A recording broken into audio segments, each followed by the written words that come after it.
Hi guys, welcome to my channel. This is Jason's Weird Reads and I am Jason White.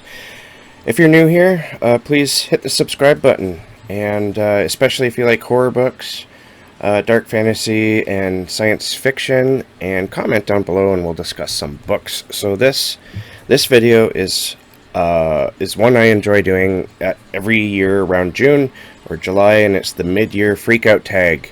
And this is the 2020 version. And so let's just get right into the questions. Question number 1.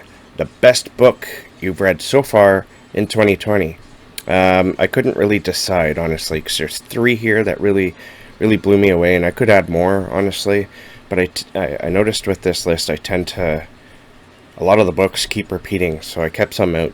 But one I just finished, and I read it with Kathe from Kathe and Bookland, and that's... Kill Creek. This was just a lot of fun to read, and it's just such an atmospheric book. I think I described it to Kathe at one point, saying that this book is like a love letter to horror, and it's very much that. If you haven't read it, you should go read it. I think you'll enjoy it, especially if you're a fan of like those old horror movies and horror books where somebody takes a group of people to a haunted house, sort of like House on Haunted Hill with Vincent Price and Hell House by Richard Matheson. It's just a lot of fun. I absolutely loved it. I also really loved Our Doris by Charles Heathcote. This book was just a lot of fun. This is it right here. Not only is it fun, it's very funny. A lot of the humor in this book is British, and if you're not British, you might not understand it.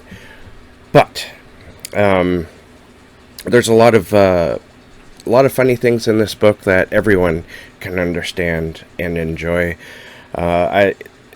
This book, I think, is best read if you're feeling a little down and you just want something light to help bring you back up. This book is just a lot of fun, and look how awesome it is. Like, it's so well made. It's very beautiful, and I really enjoyed that.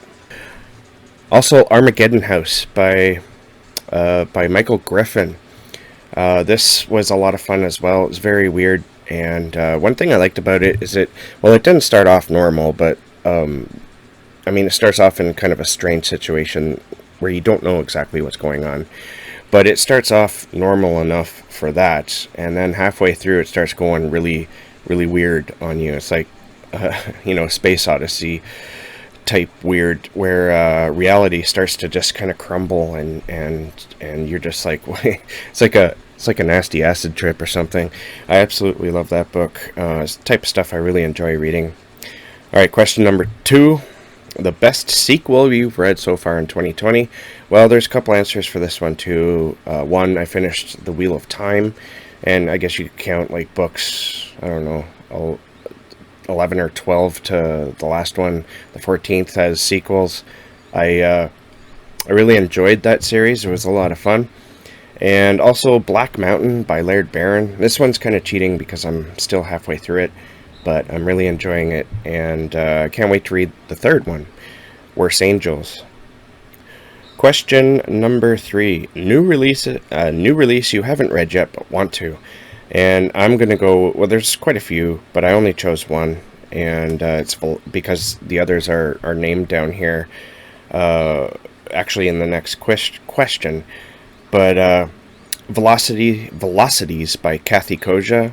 She hasn't really released too much in the way of horror in a very long time, so it'd be really interesting to see what these... I believe it's a collection of short stories, and I'm looking forward to digging into that just to see. I really need to catch up on my Kathe Koja reading because I've only read one. And I'm thinking of rereading it, which is Cypher, because I don't really remember too much of what happens. I just remember the fun whole. Okay, question number 4. Most anticipated release for the second half of the year, and I added a few here, or 2. Nope. Oh, I had like 5. There's 5 books here. I'm only supposed to choose one, I think, but, I just couldn't choose just one. I mean, I'm a bibliophile. How am I supposed to just choose one? Alright, Children of the Fang by John Langan. I am terribly behind on John Langan as well. And this is another collection by him, and I absolutely love the title, so I'm going to do my best to read this one.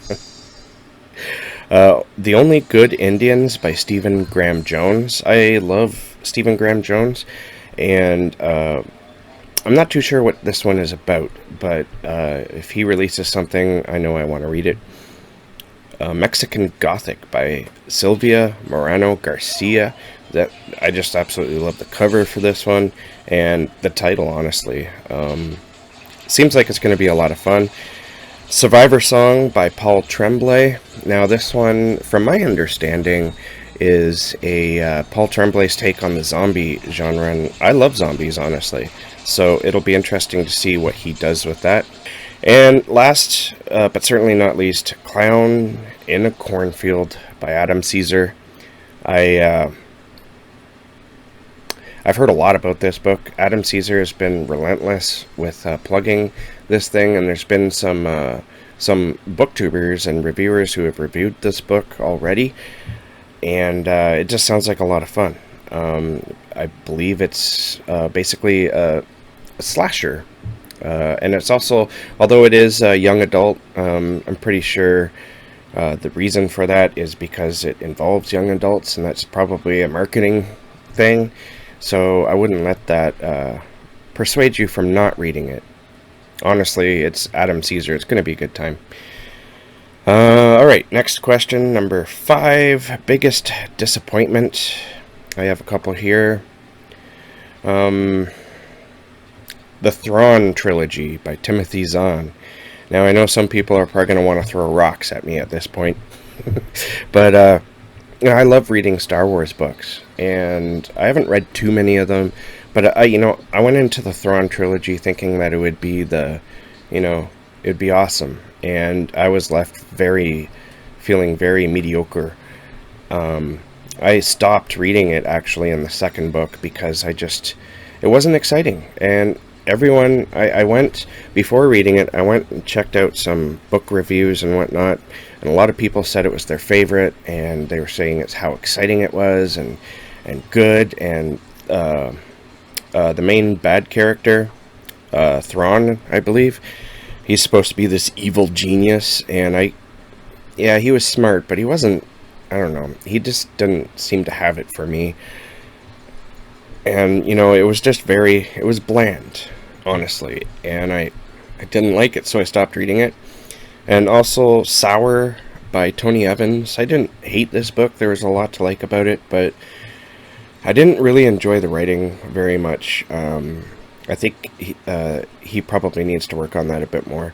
But the story itself it felt like it was meant to be taken very seriously, and yet there were these strange sort of cartoony moments, and I finished it though, so that means I enjoyed it enough to continue.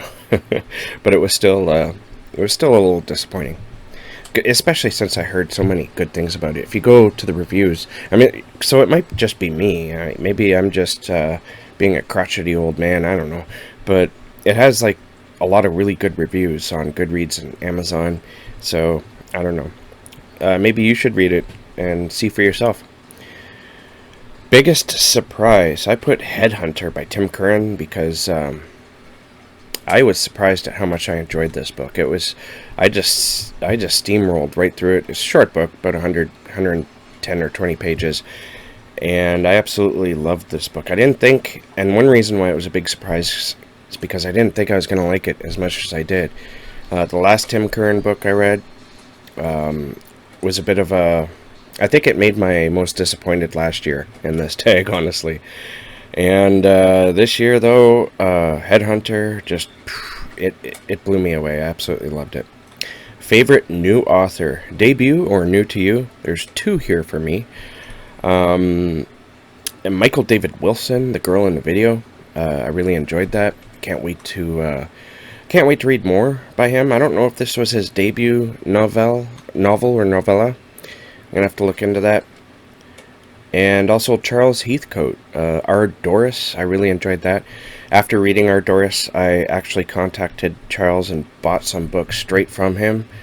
And Currently, from my understanding, there is an issue with one of our mailing distribution centers where everything is just stuck there, I guess because of the coronavirus, and things are moving at a snail's pace. They go in and they don't come out. It's a horror story all its own, but I'm looking forward to getting those and unboxing them for everyone. Next question. Newest fictional crush. Honestly, I don't get fictional crushes. Yeah, I don't get fictional crushes. So moving on. Question number 9. Newest favorite character. I'm going to go with Sebastian Cole from Kill Creek. He's the older writer. He's like, I think in his 70s. He's like the wise old man of the group. We compared him to like the Stephen King of the character because of how well or how widely read he is. But in character, he reminded me a little bit more of maybe Ramsey Campbell or Brian Lumley. But still, he was an awesome character that I think in Kasha's and mine discussion, I said once that he's like the literary grandfather I wish I had. Question number 11. Book that made you happy. Oh, I skipped one. Question number 10. Book that made you cry. And again, no books have made me cry. There's only a few books, honestly, that have made me cry. Question number 11. Book that made you happy. And there's 2 of these for me. I've already discussed them. Our Doris by Charles Heathcote. Because it was just... A lot of people say it's like light reading. And I guess it is. It is like naturally funny though. I find that books don't often make me laugh. It's hard to do comedy with literature, and but Charles Heathcote, Charlie, he has a channel here, by the way. If you don't know, I'll try to remember to post a link down there so you can go check him out. But he's just a very generally funny guy, and he works comedy into his writing. Almost, it seems seamless, but I'm pretty sure that, like every writer, he struggles. And also Kill Creek, because as I said earlier in this video, that book was just like a love letter to the horror genre, whether it be movies or literature. There's so many things in there, Easter eggs and whatnot, that it was just fun kind of picking through them, seeing what you can find, and the story itself was just a lot of fun. Most beautiful, this is question number 12, the most beautiful book you've bought so far this year or received. And well, other than our Doris here, because it's just so well made. Excuse me, because of the lighting here, you can't really see the color scheme, and but it's just so well made. Even the inside of it, it's just a good looking book. Honestly, it feels good in your hands while you're reading it. I like the size, so I guess it would be that one. Other than that, I have bought some. I've purchased books simply because they were beautiful, and I'm very guilty of that. But this year I haven't really purchased too many like beautiful looking books. And question number 13, which I believe is the last one. What books do you need to read by the end of the year? And I went with Clowns in a Cornfield by Adam Cesare because, well, I believe it's a Halloween story, and it's coming out in a couple of months. And I think it's going to be a great book to read during Halloween, whether or not it is centered around Halloween, but I'm pretty sure it is. Alright, so there is my mid-year wrap-up. I might do another video on, I might not, I don't know. I might do some more on this topic, because as it stands right now, I've read 30 books, and that's pretty good for me at the halfway point. I'm slowly starting to get back to where I was before that giant reading slump hit me. Alright, so thank you for watching. Keep being creative, keep being safe. I'll catch you guys in the next bookish video.